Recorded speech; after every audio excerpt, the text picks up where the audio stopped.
la región es, por eso nosotras finalmente hemos ido como reconstruyendo nuestra labor de arquitectas, dejamos de ser arquitectas, de hecho, ahora nos consideramos más entre medio jardineras y medio activistas, porque creemos que es lo que hay que hacer en el territorio hoy en día. Yo personalmente también estoy muy feliz con la invitación porque soy una enamorada del mapa, así que volver aquí a hacer una clase abierta súper, súper contenta y feliz como de estar aportando también a los estudiantes que puedan ver que uno puede salir de la universidad y hacer cosas que uno nunca se imaginó cuando está dentro de la universidad, con cosas de repente muy académicas. Bueno, la arquitectura es una herramienta, así que en realidad uno puede hacer lo que quiera después de la universidad. Bueno, sin más, eh, voy a partir. Nosotras somos naturaleza pública, creamos hábitats de vida silvestre en cualquier momento, en cualquier lugar, literalmente. O sea, ustedes tienen suerte de que esta es una clase online, porque si fuera presencial, les aseguro que hubiésemos llegado con nuestras plantas y estaríamos todos plantando. Nos encanta hacer eso, creo que es nuestro sello, como no solamente hacernos preguntas y formular proyectos, sino que siempre vaya combinado con la acción, con hacer cosas. Creemos que eso es lo que en verdad van a generar los cambios que nosotras queremos ver. Nuestro impacto en números, muy a grandes rasgos, nosotras ya estamos como entrando en nuestro tercer año,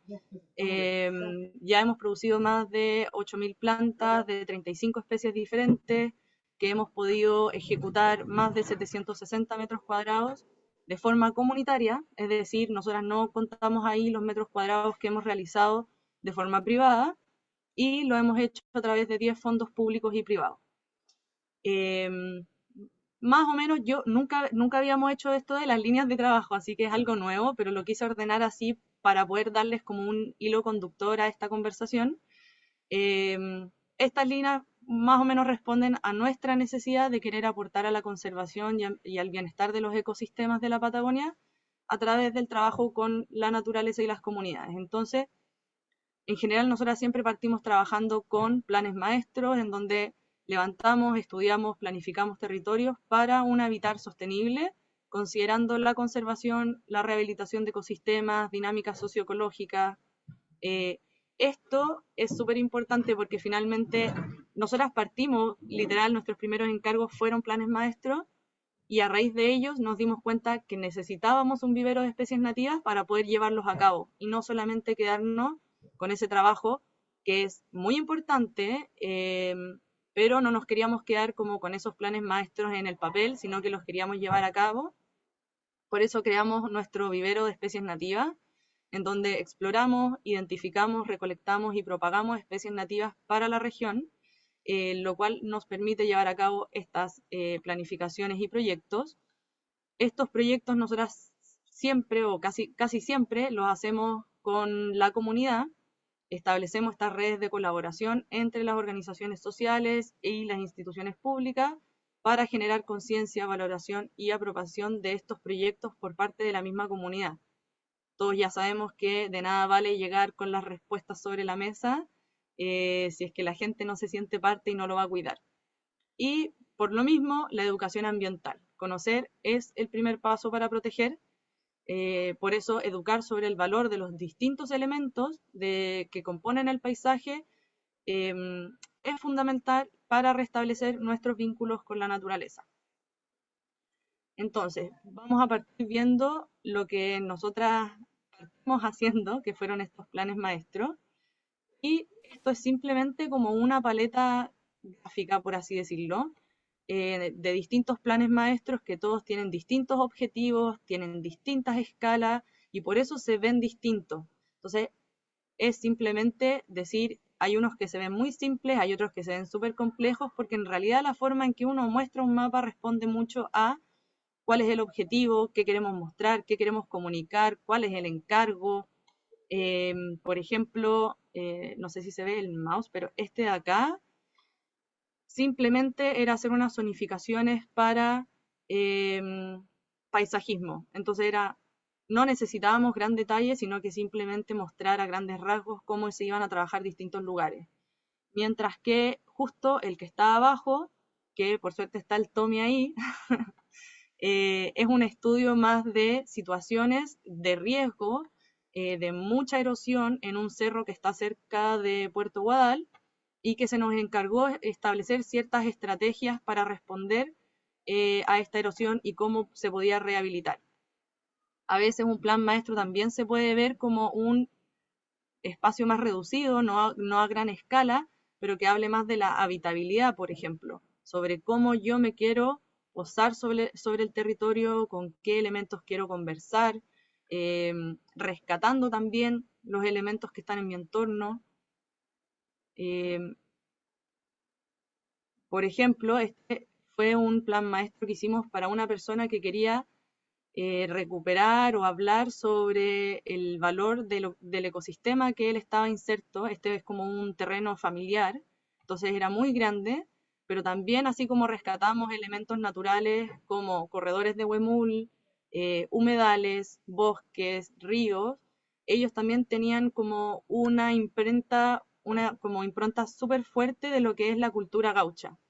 Entonces ellos trabajan con animales y rescatar esa dinámica de cómo los animales se mueven por todo el territorio, desde el lago hasta lo más alto de la montaña, para ellos era súper importante también. Entonces, por eso planes así se ven súper complejos, pero porque el encargo lo necesitaba. Como no podía demostrarse más en simple, porque era todo lo que él necesitaba rescatar para poner en valor y mostrárselo a su familia. Otros planes maestros pueden ser tan contenidos como estos, que son patios interiores del Hospital de Cochrane, eh, que en conjunto con la dirección del hospital, los funcionarios, hicimos un plan maestro, que la idea era definir cuáles iban a ser los usos y quiénes iban a ser los usuarios de estos patios que estaban súper abandonados. De hecho, unas malezas como, en verdad nadie entraba porque ni siquiera sabían si se podían entrar a estos patios. Y eran patios súper, o sea, son patios súper lindos. Y la dirección quería rehabilitar estos patios para que la gente se sintiera invitada y también como una forma de sanar desde adentro con espacios naturales. Entonces, esto también fue abordado como un plan maestro de definir cómo queremos que sean, qué elementos queremos que compongan estos patios según quiénes queremos que lo habiten. Y algo como más puro y duro de lo que hacemos nosotros en arquitectura, que es hacer un levantamiento eh, más desde como un sistema geográfico, de levantar topografía, hidrología, formaciones vegetales, orientaciones, etcétera, etcétera, para crear prototipos de nichos ecológicos. Entonces, como estamos hablando, y el enfoque acá es más de dar una respuesta técnica, el levantamiento también es mucho más técnico porque es necesario. Ahora, también es súper importante entender que no todos saben leer mapas y el mandante de este encargo, que sí es un lugar privado, no, tampoco sabe leer mapas, entonces uno se tiene que apoyar en otros recursos como hacer taxonométricas que puedan ser un poco más entendibles para cualquier persona que puede ver esto y decir, bueno, estas son las situaciones a las cuales nos enfrentamos, que es un espacio muy degradado, o sea, acá era como suelo expuesto 100%, y cuáles son nuestras propuestas, a qué queremos llegar eh, a través de estos nichos ecológicos. Después este es otro plan maestro que también hicimos casi al principio. Nos encargaron de hacer el plan maestro de áreas verdes de Puerto Ingeniero Ibáñez. Y este plan maestro se ve muy distinto a los otros dos también, porque su enfoque en un principio era hacer como una línea editorial, por así decirlo, de las distintas plazas que tiene Ibáñez, que eran como 6 o 7, y en realidad nosotras lo vimos como la tremenda oportunidad para generar como una cierta planificación del territorio. Acá en la región no existen los planes reguladores, entonces para nosotras este era como el único mecanismo del cual uno se podía como agarrar y decir, bueno, creemos juntos una zonificación, y estas zonificaciones también respondían a un manual de material vegetal y un manual de mobiliario urbano. Entonces, por cada zonificación tú decías cómo se puede construir, qué cosas se pueden poner, qué vegetación debería ir ahí. Entonces, los mapas de arriba son como lo más gráfico, como más menos complejo, pero siempre va acompañado de como una cierta visual de cómo esto se ve en la realidad. Em, Queríamos rescatar, por ejemplo, áreas silvestres y que quedaran tal cual, entonces definíamos que simplemente podían haber huellas o pequeñas construcciones que fueran marcando hitos. El humedal urbano que se declaró, de hecho, después de hacer este plan maestro, nosotros le metimos ahí como harto bueno a que reconocieran ese humedal urbano, que en donde ya existía una pasarela de madera, entonces básicamente nosotras nos agarramos de eso para decir, bueno, este lugar podría tener o podría estar un poquito más construido para favorecer también esta educación ambiental. Y por último, como situaciones más urbanas en donde uno dice, bueno, hay que traer un poco más la naturaleza adentro y generar espacios más biodiversos. Y a pesar de que esto es muy como, se puede decir como más simple, es más visual, más que técnico, eso no va en desmedro de que sí hay información súper técnica dentro de los manuales, porque finalmente lo que ellos necesitaban es, el día de mañana, si hacían un proyecto en X zonificación, ellos poder saber, bueno, esta entonces es mi paleta de vegetación, esto es lo que yo puedo usar, y hay una cierta grilla tipo, estos son los mobiliarios urbanos que yo puedo poner, y de cierta forma ir armónicamente construyendo el pueblo y sus entornos también. Y cuando nosotras hicimos esta propuesta, todavía no existía el vivero, y cuando lo fuimos a presentar, en verdad nos dimos cuenta que estábamos proponiendo muchas especies que nadie reproduce.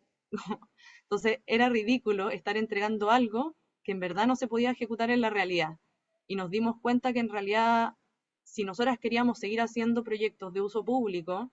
que consideraran paisajismo, si no teníamos un vivero, nunca los íbamos a poder llevar a cabo. Así que por eso nos propusimos crear el primer vivero de especies nativas de la región. eh, y se ve algo así. O sea, nosotras dejamos de lado los planos y en verdad nuestro mayor recurso gráfico son las fotos. Como en realidad es muy importante porque finalmente es como donde uno se acerca como a la información más objetiva, por así decirlo. No hay como apreciaciones subjetivas sobre cómo yo encuentro que se ve una semilla o sobre el tamaño que yo creo que más o menos tiene una semilla, sino esto es así. Y esto es así en una determinada época. Entonces, bueno, nosotras vamos a los territorios, los exploramos, encontramos miles de especies nativas, recolectamos semillas y después las traemos al vivero. Y el vivero reproduce todas estas semillas y al principio partió con nosotras literalmente pescando una bandeja, poniéndole como tierra y viendo a ver qué pasa. Y empezaron a resultar, y como se ve ahí en una de las fotos, esto también tiene mucho de ciencia, porque en realidad los proyectos requieren muchas plantas. Entonces no es como que si a mí ojalá me resulten 10 plantas, 15 plantas, en verdad para generar un impacto social, ecológico, incluso económico, yo tengo que poder generar información súper práctica sobre cómo domesticar estas especies nativas, porque si no simplemente estoy como jugando, y en verdad no estamos jugando, estamos creando como un vivero que pueda ser capaz de abastecer no solamente nuestros proyectos, sino también nosotras estamos tratando de impulsar ahora, y lo voy a comentar quizás, es como lo que viene,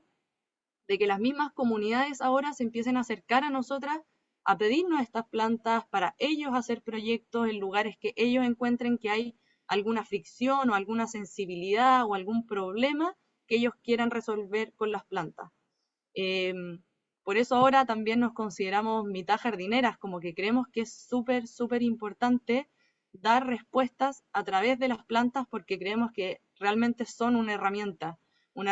de educación, una herramienta de transformación, una herramienta de en verdad lo que a uno se le ocurra. Eh, pero si es que esto lo llevamos como algo conceptual a un mapa, este mapa nosotras lo presentamos para la ARQ, giros infraestructurales, en donde postulamos que el vivero era como un sistema de infraestructura, porque todas las líneas que hay son como cuando nosotras vamos y exploramos un territorio o un lugar en específico. Después hay una serie de puntos rojos que son, nosotras recolectamos y recolectamos cosas de todo tipo. Lo más obvio son las semillas, pero también recolectamos saberes. O sea, nosotras hicimos un proyecto en donde entrevistamos a muchas mujeres que usaban la flora nativa, porque finalmente para hacer ese vínculo de la naturaleza con la comunidad, tú también le tienes que decir, bueno, esto de qué te sirve, o por qué creemos que es bello, o por qué creemos que es funcional, como de cierta forma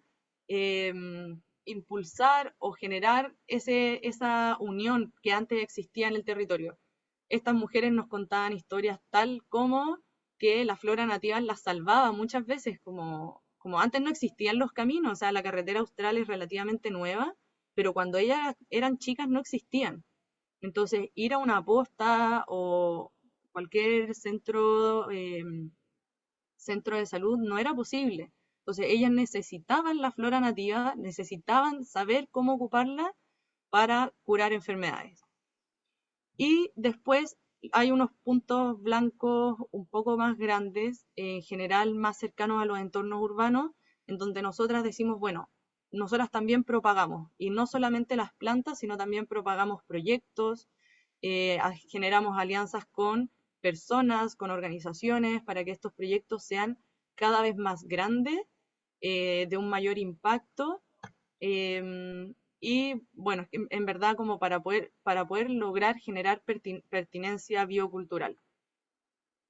Y si uno lo quisiera ver en simple, esto es lo que también nosotros presentamos, también salió en la revista, pero también lo presentamos para la Bienal de Venecia, como una forma muy simple de demostrar qué es lo que hacemos. O sea,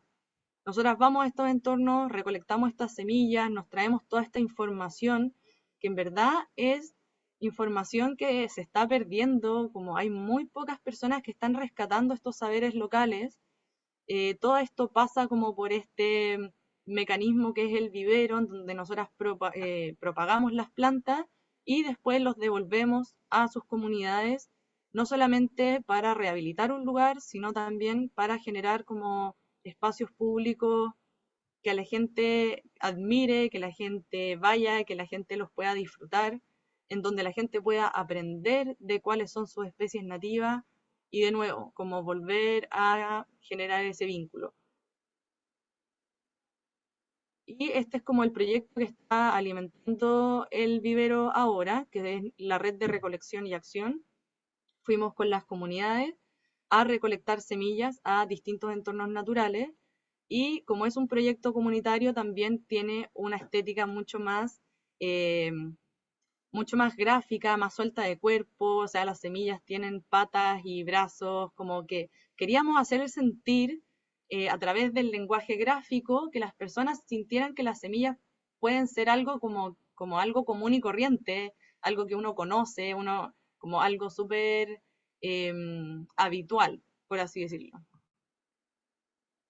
Y esta jornada se ven algo así, de nuevo, el recurso gráfico, o sea, el recurso como de la fotografía es como lo que prima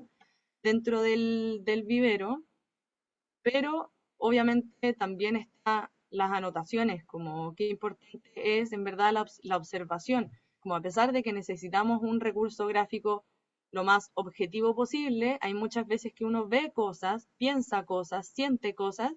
que después mirando las fotos de repente se te olvida por qué sacaste una foto. Entonces es súper importante también el estudio de esas plantas, el estudio del lugar desde lo que nosotros estamos observando.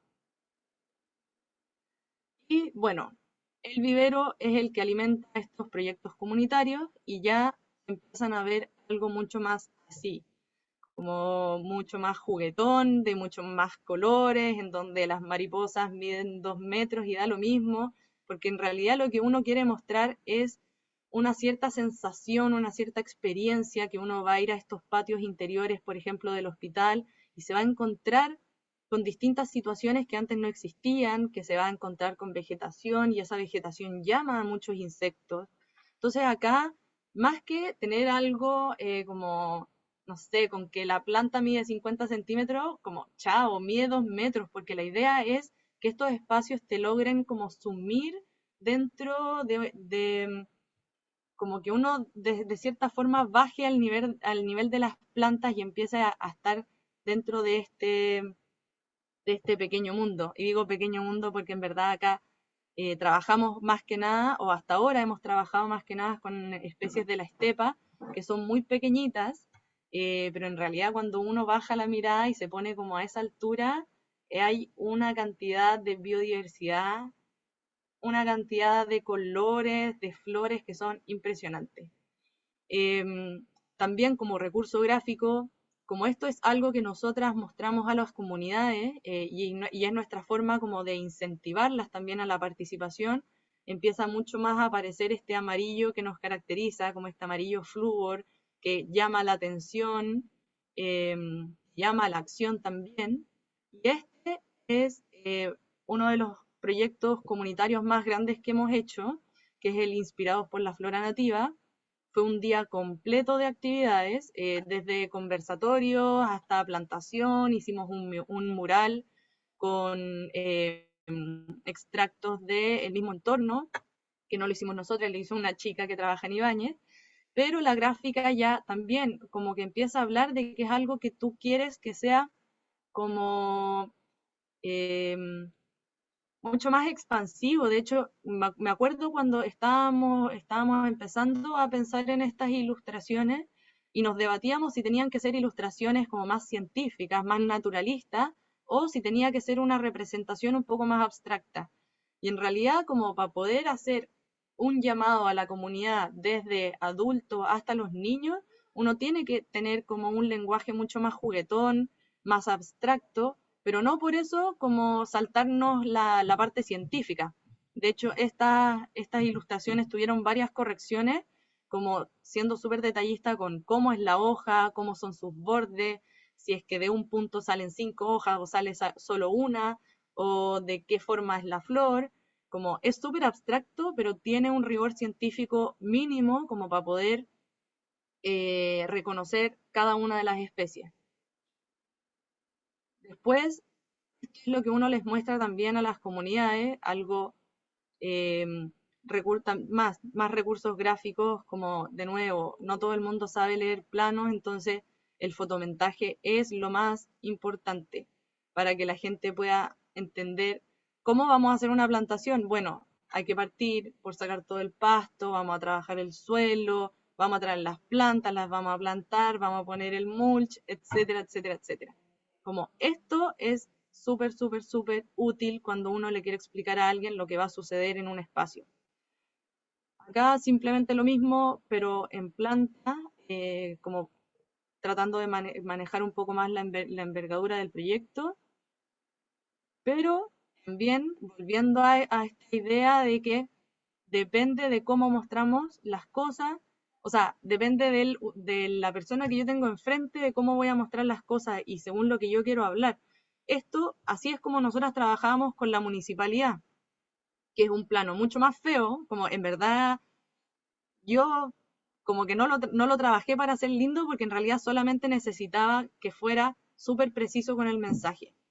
Eh, el primer plano es la situación actual, después nosotras decíamos como, bueno, esto tiene que tener un límite para que la gente no pase, para que los perros no se metan, entonces esos son ciertos metros lineales de cerco, había una caseta de agua que había que habilitar, después habían ciertos metros cuadrados que habían que preparar, ciertos metros cúbicos de compost, de mulch que había que conseguirse, habían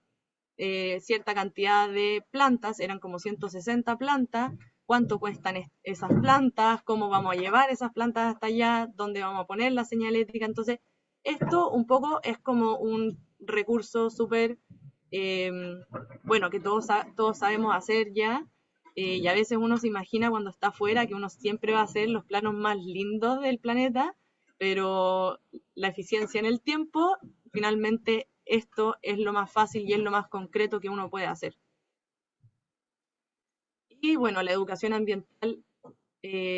nada, como en verdad la educación ambiental está impresa de todo lo que les mostré arriba, siempre, como acompaña nuestros proyectos siempre,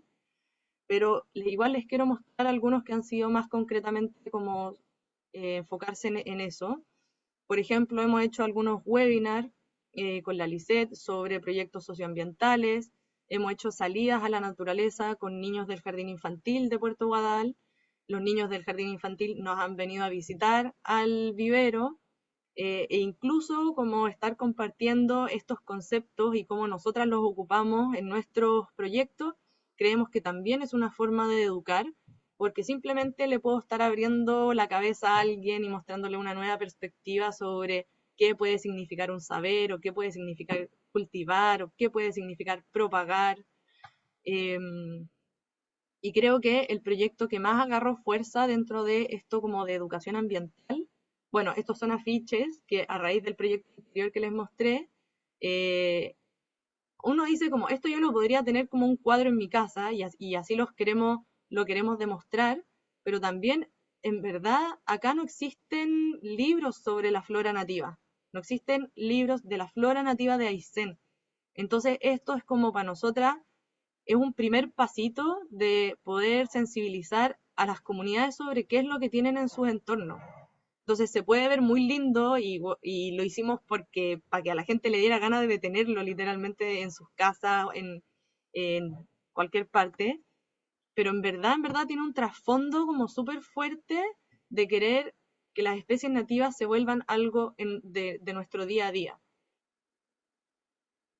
Bueno, este era como el proyecto que les quería mostrar de educación ambiental, que son las señaléticas del humedal urbano, también de Ibáñez. Eh, Claramente, una de las cosas más importantes es cómo se grafica, cómo se disponen las imágenes. Debo decir que acá el trabajo fuerte, como más gráfico, es de Andrea, que es nuestra diseñadora, no es nuestro personalmente, o sea, no mío. Hay una diseñadora detrás de todo esto, de todas estas cosas gráficas. Eh, pero también decir que esto no es solamente el diseño de los paneles, sino que también hay un diseño de una experiencia, como si yo los paneles no sé dónde ponerlos o los ubico mal y las personas nunca se enteraron que existen estos paneles, tampoco estoy logrando hacer educación ambiental, tampoco estoy logrando el objetivo. Entonces, finalmente hay como, de nuevo, como una complicidad de varias cosas que hay que ponerle súper harto ojo para que esto realmente cumpla el objetivo que tiene. Las señaléticas eran así, y como solamente para hacer énfasis en un detalle, que se puede ver como un detalle, las señaléticas que están acá abajo son las 6 especies que hicimos, que eran las principales del humedal, y como pueden ver, no todas tienen el agua a la misma altura. Entonces, algo que puede ser un detalle, sí te habla de cómo la especie se relaciona con el humedal, cómo es el tamaño de sus huevos, cuáles son sus facetas, si en verdad uno lo encuentra más sobre juncos o parado en el agua o nadando. Entonces, hay un recurso como que puede verse súper bonito y súper como gráfico, estético, pero finalmente lo que uno quiere hacer con eso en verdad es educar. Entonces es súper importante que esto tenga como un respaldo eh, científico, técnico, real. Bueno, estos eran los personajes principales del humedal y algo así quedaron las señaléticas. Era como un gran portal que te da la bienvenida. Luego los cabezales de sendero, que había un sendero de aves migratorias y un sendero de aves residentes, y cada una era súper bajita, porque la idea no era interrumpir con el paisaje del humedal, sino más bien que uno se fuera encontrando con estos paneles.